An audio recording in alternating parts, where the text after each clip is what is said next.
গরমের শুরুতেই এত গরম পড়েছে যে সবসময় মনে হচ্ছে কিছু ঠান্ডা ঠান্ডা খাই। কি তোমাদেরও কি তাই মনে হচ্ছে?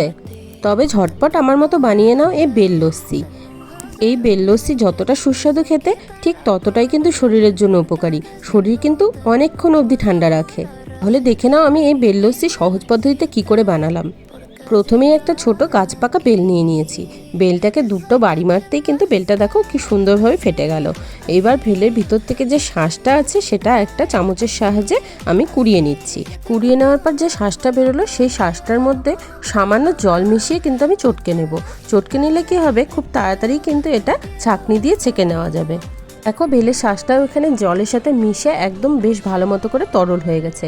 এবার আমি একটি বাটিতে কিন্তু এই শাঁসটা জল সমেত কিন্তু ছেঁকে নিচ্ছি। দেখো ছেঁকে নেওয়ার ফলে বেলের ভিতরের বীজ, বেলের ভিতরের আঁশগুলো কিন্তু খুব ভালো মতো করেই ছাড়িয়ে নেওয়া যায়।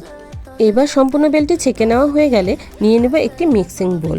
মিক্সিং বোলের মধ্যে প্রথমে বেলের রসটি দিব, তারপর দিয়ে দেব টক দই, বেশ খানিকটা দিয়ে দেবো কিন্তু টক দই, আর দিব সামান্য লবণ ও স্বাদমতো চিনি। বেলটা যেহেতু মিষ্টি আছে তার জন্য চিনির পরিমাণ কিন্তু খুব বেশি লাগবে না। আর তোমরা যারা চাও যে চিনি খাবে না তারা কিন্তু এখানে আখের গুঁড়ো ব্যবহার করতে পারো। ব্যাস, এবার মিক্সিতে ঘুরিয়ে নিলেই কিন্তু তৈরি হয়ে যাবে বেল লস্যি। এবার লস্যির মধ্যে কিছুটা বরফের টুকরো ঢেলে নাও, তারপরে একটা গ্লাসে ঢেলে নিয়ে নিজেও খাও, অপরকেও খাওয়াও।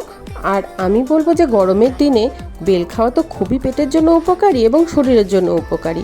তার জন্য অবশ্যই এই রেসিপিটা একবার হলেও ট্রাই করো।